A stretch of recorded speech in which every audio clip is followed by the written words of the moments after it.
제목으로 같이 말씀을 나누고자 합니다. 빌립보서는 바울 사도가 로마의 감옥에 갇힌 자신의 근황을 빌립보 성도들에게 알리고 또 그들에게 필요한 몇 가지 권면하는 내용으로 이루어진 편지글입니다. 그런데 다른 서신들과는 달리 지극히 개인적인 성격을 띠는 자신의 감정을 숨기지 않는 아주 친근감이 서신 전반에 따뜻하게 느껴지는 편지입니다. 오늘 본문을 통해서 빌립보 성도를 향한 바울 사도의 마음을 같이 알면서 우리가 주 앞에서 함께 믿음으로 나아가는 복된 길에 모두가 함께 동참하시기를 바랍니다. 빌립보서는 주후 61년에서 63년경 사이에 쓰여졌습니다. 빌립보는 이 서신이 쓰여지기 10여 년 전에 바울이 제2차 선교 여행 중에 성령님의 인도를 따라서 유럽으로 건너왔을 때에 처음으로 복음을 전했던 성읍입니다. 바로 그곳에서 지금도 열심히 신앙생활하고 있는 성도들과 교회의 직분자들에게 쓴 편지입니다. 1절에 보시면은 그리스도 예수의 종 바울과 디모데는 그리스도 예수 안에서 빌립보에 사는 모든 성도와 또한 감독들과 집사들에게 편지하노니 했습니다. 1절의 말씀에 보면 그리스도 예수의 종 바울이라고 자신을 소개하고 있는데, 바울 사도는 다른 서신에는 편지를 쓸 때에 항상 자신이 사도임을 밝히고 있는데, 오늘 이 말씀에 보면은 자신이 사도임을 밝히지 않고 있음을 알 수 있습니다. 그냥 그리스도 예수의 종이라고 그랬어요. 에베소서 1장 1절 같은 경우에 보면은 하나님의 뜻으로 말미암아 그리스도 예수의 사도된 바울은 했습니다. 하나님의 뜻으로 말미암아 그리스도 예수의 사도된 바울이 그들에게 편지를 쓰고 있다는 것이죠. 갈라디아서에 보면은 더 장황하게 이렇게 표현하고 있습니다. 사람들에게서 난 것도 아니요 사람으로 말미암은 것도 아니요 오직 예수 그리스도와 그를 죽은 자 가운데서 살리신 하나님 아버지로 말미암아 사도된 바울은, 이렇게 자기를 소개하고 있습니다. 다른 데는 다 자기를 사도라고 그렇게 하는데 왜 오늘 여기 이 말씀에는 자신을 사도라는 직분을 서서 소개를 하지 않을까요? 그 이유가 무엇이겠습니까? 그렇게 사도라고 말하지 아니해도 빌립보에 있는 성도들이 자기를 사도인 줄 다 알고 있기 때문에 그런 것입니다. 다 알고 있어요. 빌립보에 있는 성도들은 모두가 바울을 그리스도의 사도로 알아주고 믿어주기 때문에 구태여 내가 사도다라고 스스로를 소개할 필요조차도 없었던 것입니다. 그러니까 우리 부부간에 여러분 생각해 보십시오. 부부간에 자기를 아침에 눈을 뜨면은 내가 어디 성신 누군데 하면서 그렇게 소개하는 사람이 있습니까? 어떤 사람들 옛날에는 어떤 사람 그 부인에 대해서 뭐 호칭하기가 곤란하니까 어이 하는 사람도 있더라고요. 그게 뭐 그 두 분끼리는 뭐 잘 통하니까 자기 하면 이 세상에 자기는 자기지 뭐 누가 자기입니까? 다 알아요. 척하면 벌써 다 알잖아요. 형제간에 마찬가지죠. 형제간에도 뭐 자기 성 붙여가면서 그렇게 이야기합니까? 저한테 형님들이 혹 전화를 하면은 저희 형님들이 아유 동생이 한둘이 아닌데도 저한테 전화할 때는 너한테 전화한다 이거예요. 서로 그렇게 아는 거죠. 아유 형님 어떻게 지내십니까? 그럼 서로 다 통하는 것이죠. 그렇게 자신을 그리스도 예수의 종으로 알아주는, 그러면서 사도로서 바울이 자신을 전혀 소개할 필요가 없을 정도로 그렇게 알아주는 빌립보에 사는 모든 성도들과 감독들, 그리고 집사들에게 오늘 말씀 보니까 하나님 우리 아버지와 주 예수 그리스도로부터 오는 은혜와 평강이 있기를 안부를 겸하여 축복하고 있습니다. 여러분, 자기를 알아주고 믿어주는 사람 있다는 것은 얼마나 고맙고 귀한 일입니까? 우리가 힘들 때 옆에서 아이고 힘들지요 하고 말 한마디 해주는 사람이 있으면 정말 우리가 그냥 힘을 얻을 수 있을 것 같습니다. 내가 힘들고 어려울 때에 힘들고 어려워도 우리는 말 안 하면 잘 모릅니다. 그럴 때 내 마음속에 내가 힘들 때 나 위로 좀 받고 싶다 그러면은 아무개 누구한테 전화해서 아무개 집사님 요즘 나 힘 많이 드는데 나 위해서 기도 좀 해주세요. 그렇게 우리가 말할 수 있다면은 전화 받는 사람도 아무개 집사님이 힘이 많이 드시는가 보다. 그런데 우리 교회 식구들 많이 있지만 특히 나한테 이렇게 전화했던 거 보면은 나를 귀하게 여기는가 보다. 그렇게 생각하고 고맙게 생각하고 그를 위해서 더 정성껏 기도해주고 격려해주고, 힘들 때는 오늘 저녁에 시간이 있습니까 해서 함께 더불어서 식사도 같이 하려고 하고, 그럴 때 우리가 사람 사는 재미도 있고 또 위로도 받고 그렇게 되지 않겠습니까? 빌립보 성도들과 바울은 서로 알아주는 사이, 서로 고맙게 생각하는 사이, 그런 사이였던 것이죠. 이어지는 3절 이후의 9절에도 빌립보 성도들을 향한 바울의 절절한 마음이 잘 나타나 있습니다. 3절에 보면 내가 너희를 생각할 때마다 나의 하나님께 감사하며 했습니다. 이 말씀은 바울 사도가 빌립보 성도들을 생각할 그때마다 저절로 하나님께 감사가 마음속에서 우러나온다는 그런 뉘앙스예요. 고린도서에도 보면은 고린도전서 1장에 바울 사도가 하나님 앞에 그 고린도 교회 성도들을 향하여서 감사하는 내용이 나오는데, 저는 고린도전서에서 나오는 바울 사도의 그 고린도 교회 성도들을 향한 감사는 빌립보에서 느껴지는 감사와 좀 다르다는 생각이 듭니다.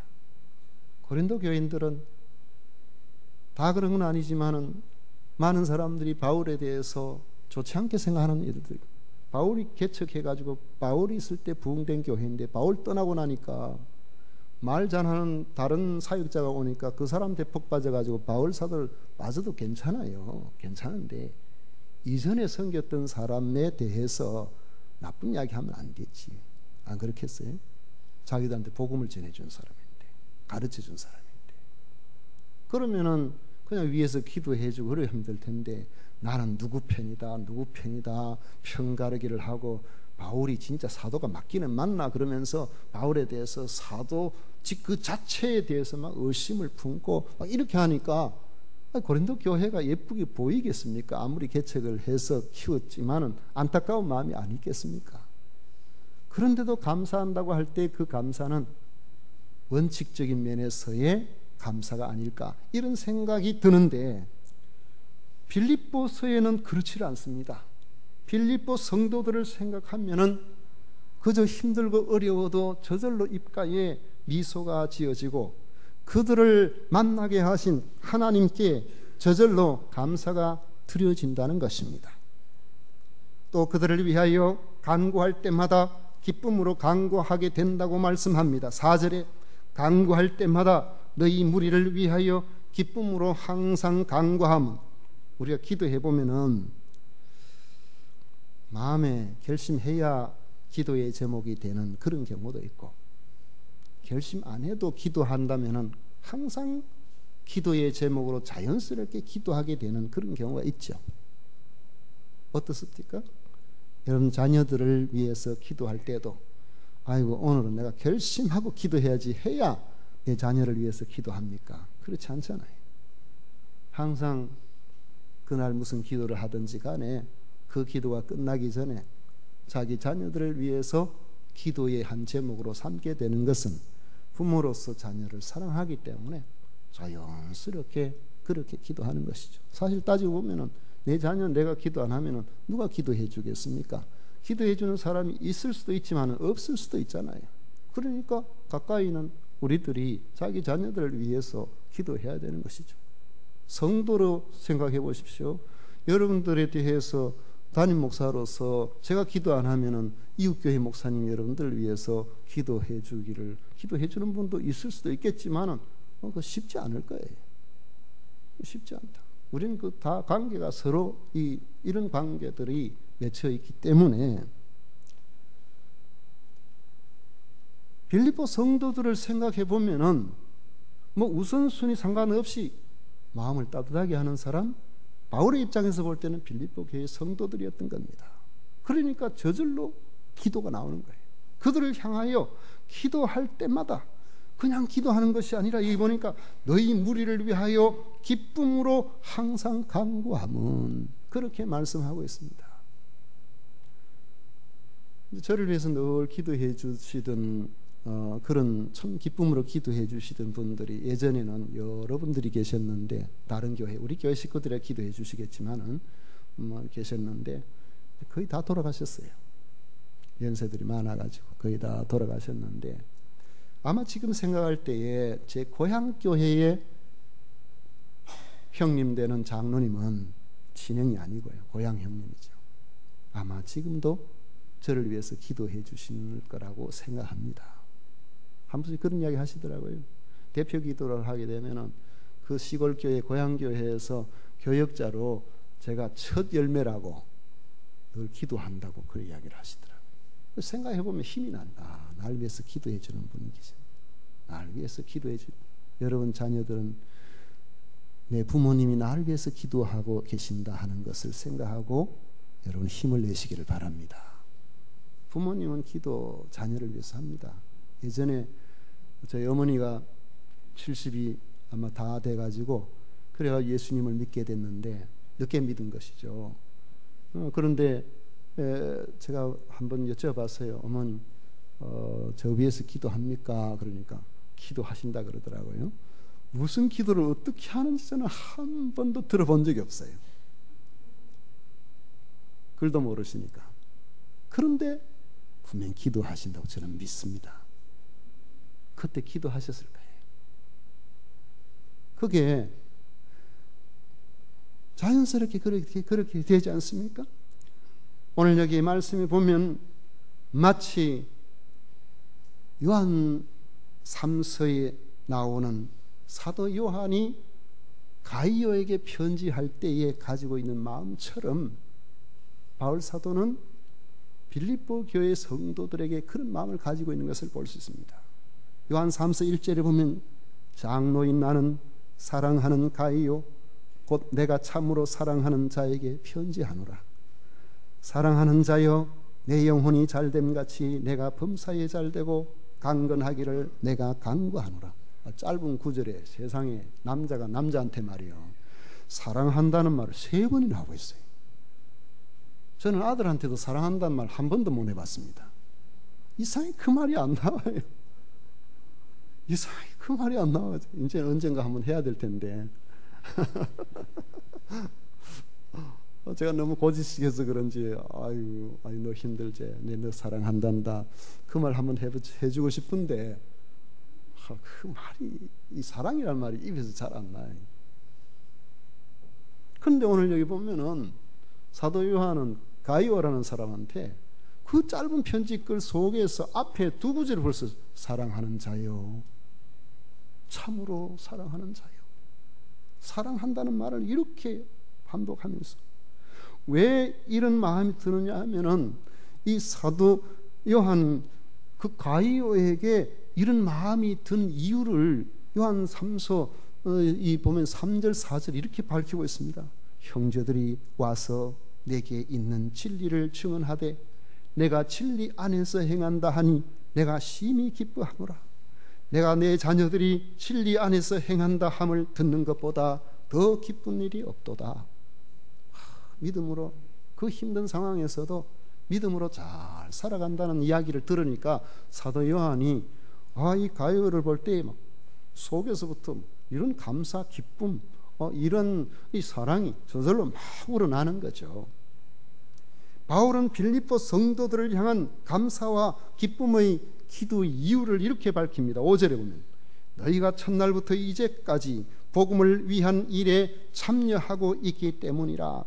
빌립보 성도들은 복음을 받은 그날부터 10여 년이 지난 바울이 지금 로마의 감옥에 갇혀 있는 지금까지도 변함없이 바울과 함께 복음 안에서 교제를 나누고 있었다는 것입니다. 빌립보 성도들은 바울에게 있어서 12여 년 전에 개척한 교회의 성도라는, 내가 그것에 벌써 떠난 과거에 지나간 교인이 아니었습니다. 그들은 떨어져 있어도 세월이 흘러도 시간과 장소의 구애받음이 없이 한결같이 바울과 더불어서 복음을 위한 교제를 계속 나누고 있었다는 것입니다. 빌립보 교회의 좋은 소식을 들을 때마다 그것은 바울에게 기쁨이 되었고, 바울이 고난을 받을 때 그때마다 빌립보 성도들은 안타까움으로 함께 했던 것입니다. 이렇게 복음 안에서 맺어진 관계가 앞으로 주님 다시 오시는 그날까지 이루어질 것을 확신하고 있습니다. 어느 날 잘 믿고 잘 지내다가 어느 순간에 그만 더 이상 안 볼 사람처럼 우리가 그렇게 살지 말고 끝까지 믿음으로 함께 더불어 힘들 때 서로 격려하고 좋은 일 있을 때는 사랑을 나누고 서로 참 기뻐하고, 이렇게 우리 주님께서 다시 오실 그때까지 함께 나가는, 이게 정말 중요한 거예요. 우리 신앙생활에 여러분 별거 있나요? 친구 중에 누가 어디 그 코미디 프로를, 개그 프로를 봤는가 그런 이야기를 간혹 합디다. 인생 별거 있나? 그러면서 하는 말이 잘 되면 소고기 사 먹겠지 그러더라고요. 그 소고기 사 먹고 그러고 힘내가 또 열심히 살자는 말인지 제가 잘 모르겠습니다만은, 우리 신앙생활은 사실 여러분 특별하게 생각하는 사역 중심의 그런 것들만 생각하기 쉽지만은, 이 사역에 따뜻하게 녹아 있는 주님을 향한 사랑과 함께 더불어 하는 이 교제가 빠져버리면은 자칫하면은 우리의 수고와 애씀이 주님 앞에 갔을 때에 빛이 바랄 수가 있습니다. 우리의 사역은 서로 긴밀하게 서로 사랑하고 함께하는 속에서 일어나야 주님께서 보실 때에 참으로 기뻐하는 그런 일들이 되는 것이죠. 우리 생각해 보십시오. 자녀가 한 두세 명 있는데 부모한테 하나같이 효자예요. 그래가지고 월급 받으면은 어떤 사람은 그렇게 한다 그러대요. 애들이 클 때부터 야, 너 대학 마치고 직장 생활 하면은 무조건 부모한테 생활비 50만 원 갖다 내야 된다. 그래가지고 첫째 아들, 둘째 딸, 셋째, 그래가지고 전부 다 자기들 사는 것도 월급 받아 얼마 받습니까? 그런데 50만 원씩 그렇게 내니까 부모는 얼마죠? 수입이 제법 짭짤하다 그래요.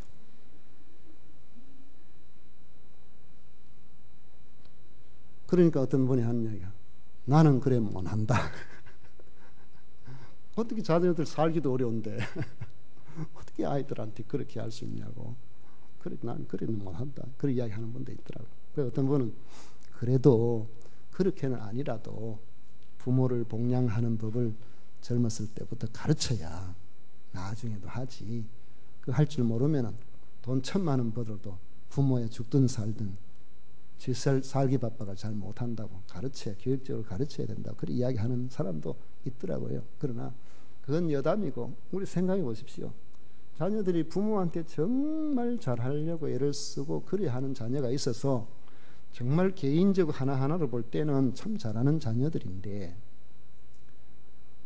그들 서로는 서로 못마땅해가지고 형은 동생을 비난하고 동생은 형을 비난하고 서로 왕래도 없고, 그런 다음에 부모 마음이 어떻겠습니까? 그냥 부모 생각에는 그렇게 효성스러운 자녀가 아닐 수도 있습니다.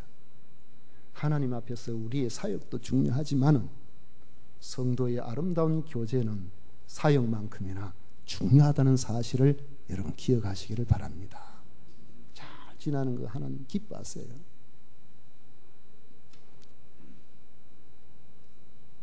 6절 말씀에 보면 너희 안에 착한 일을 시작하신 이가 그리스도 예수의 날까지 이루실 줄을 우리는 확신하노라 했습니다.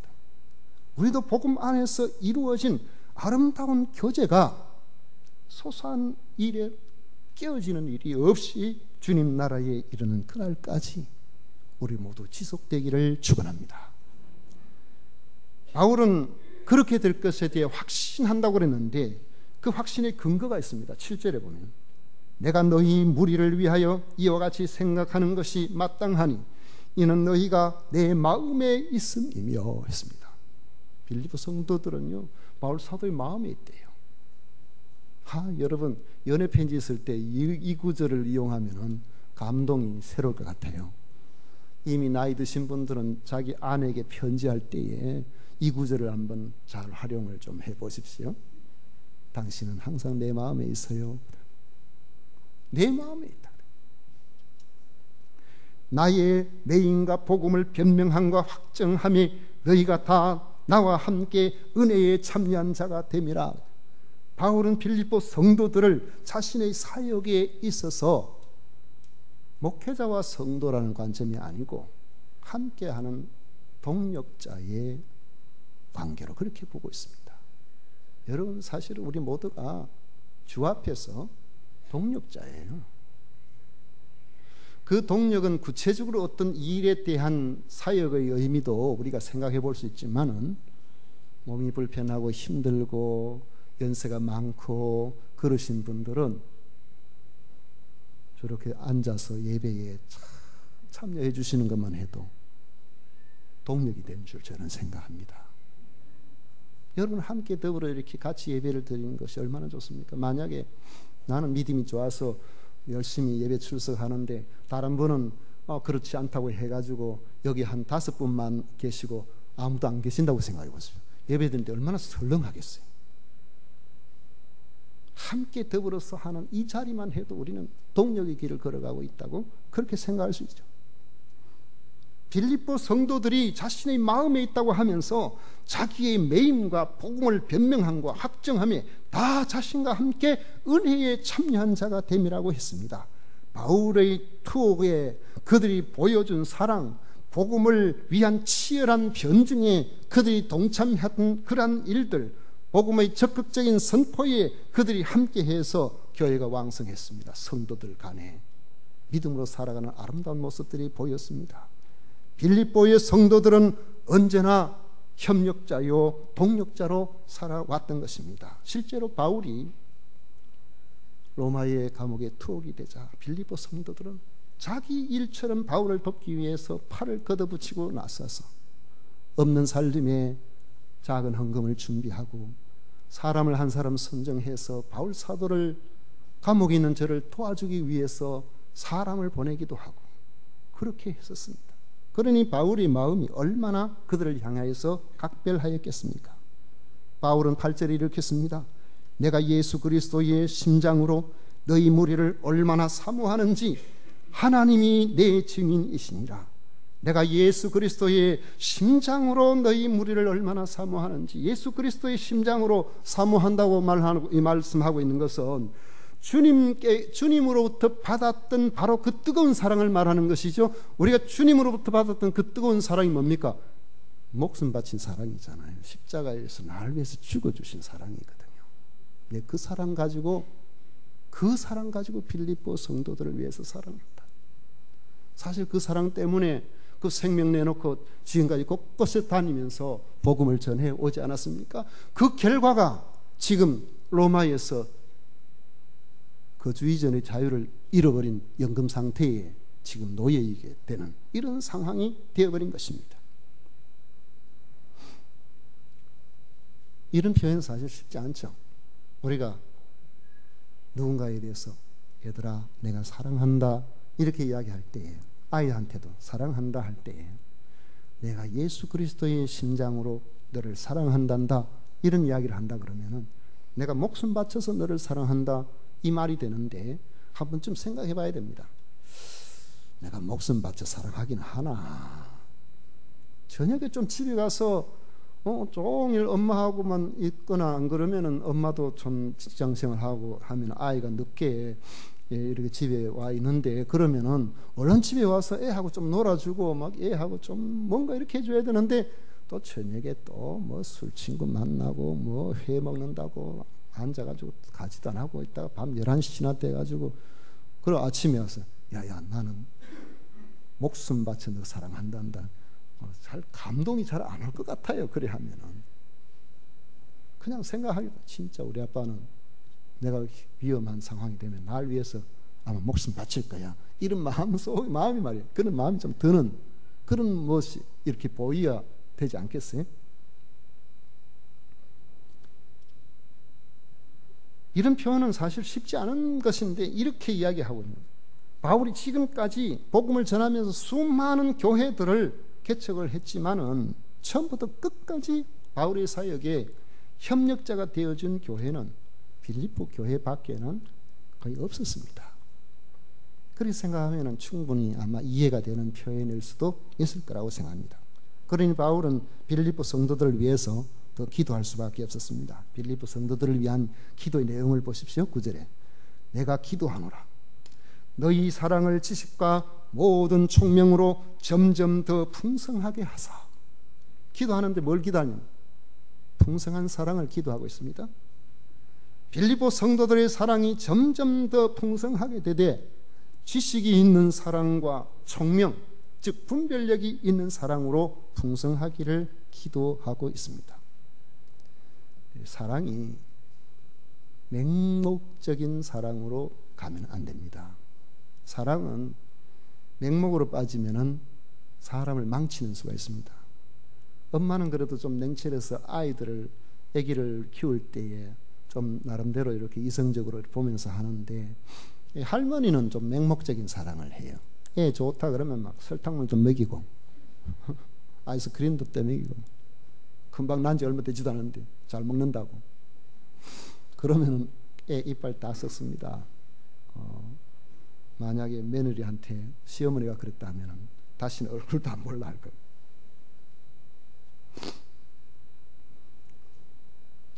만약에 맹목적인 사랑을 갖게 되면은 바울을 예수님처럼 떠받들 수도 있잖아요. 바울이 원하는 바는 그게 아니거든요.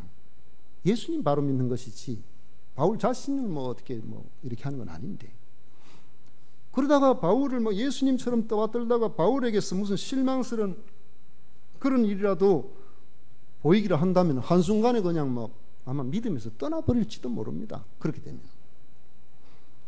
아니면은 이 맹목적인 사랑은 무조건 그냥 사랑한다고 받아주는데 이단인지도 모르고 받아주고, 죄의 문제로 깊이 들어있으면 내버려두면 교회가 오염될 수 있는데 그런 것들도 그냥 단호하게 끊어버리지 못하고 그냥 받아주고, 다 그러다가는 교회가 진리에서 멀어져 버립니다.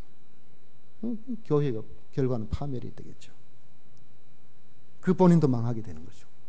사랑이 맹목으로 빠지지 않으려면 선과 악을 분별할 수가 있어야 되고 옳고 그름을 분별할 수가 있어야 됩니다. 선을 택하고 악을 물리칠 수 있는 결단력을 가질 수가 있어야 되고, 보다 중요한 것과 그렇지 않은 것을 구별하여 선택할 수 있는 능력을 구비해야 됩니다.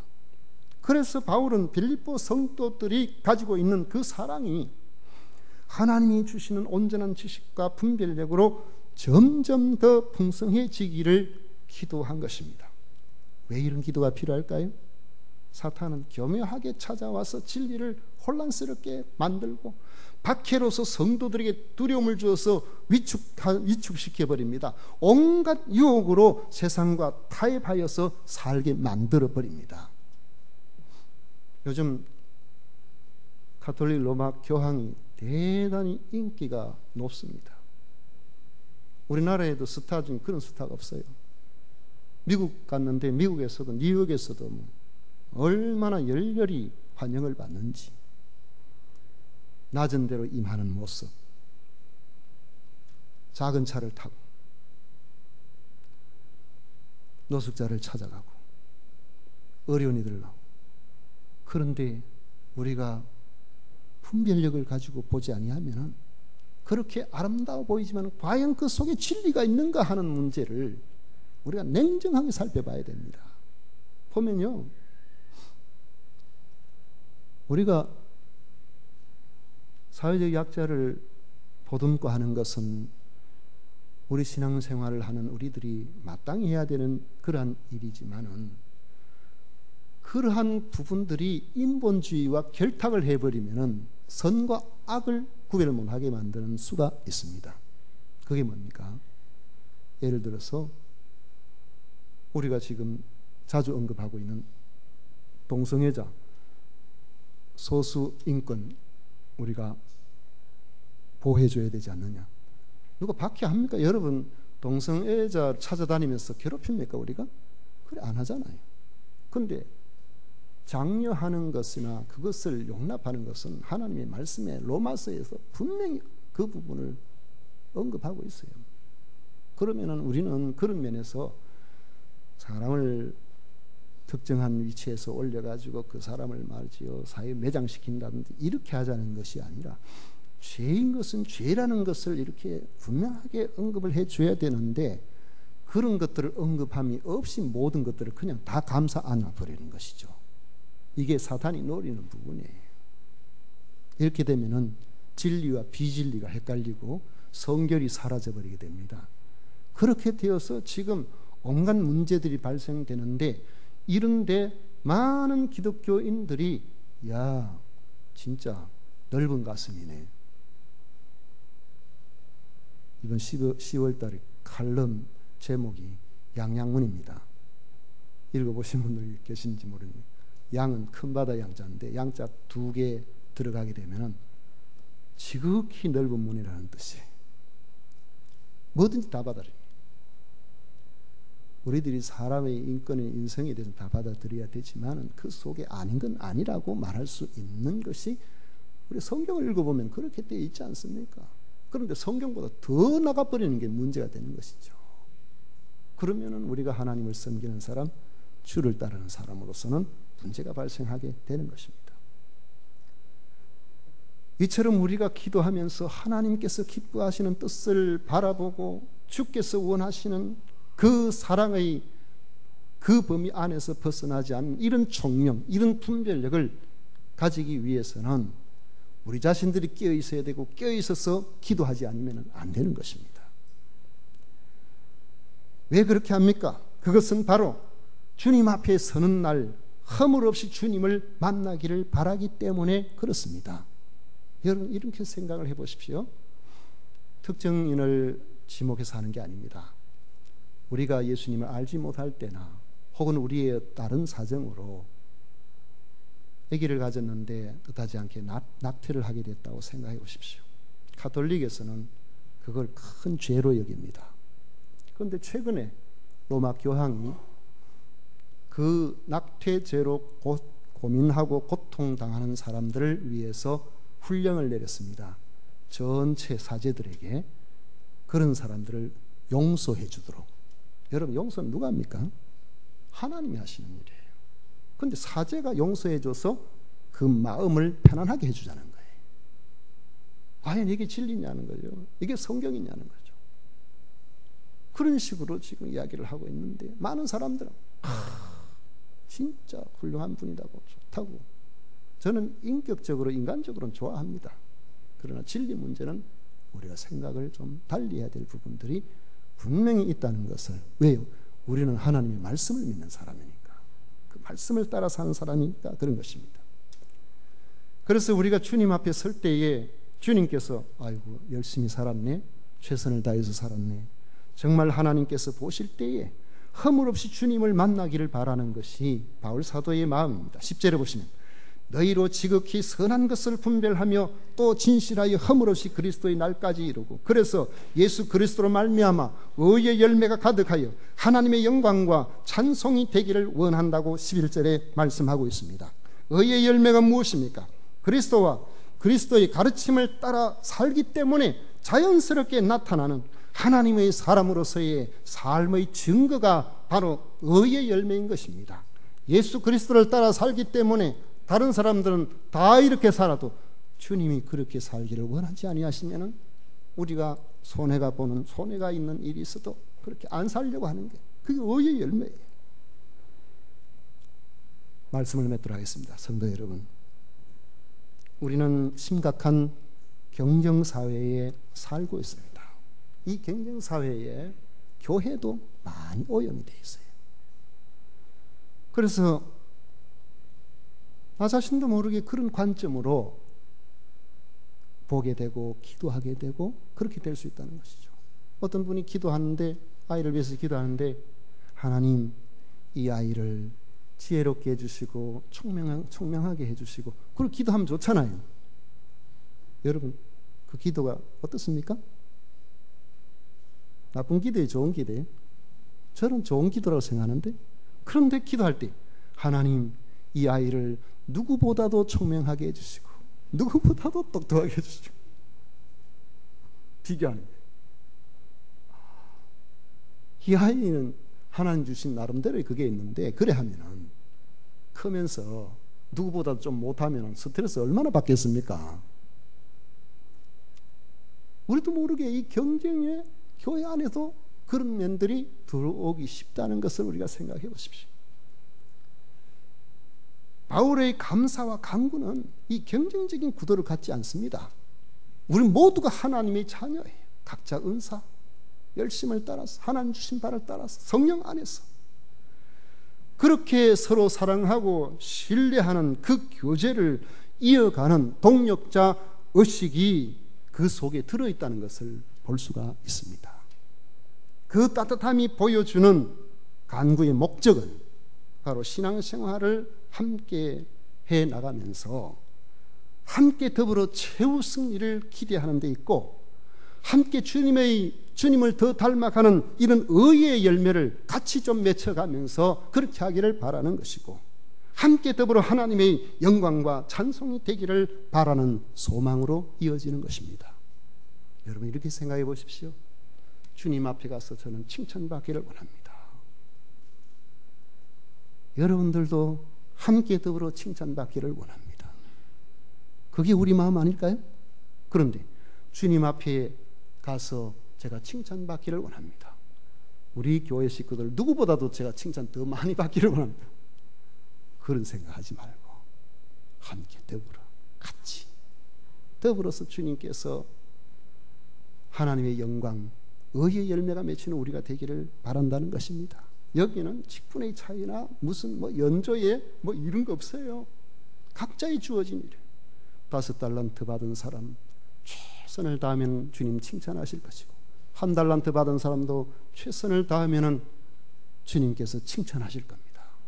하나님께서 원하시는 말씀을 맺도록 하겠습니다.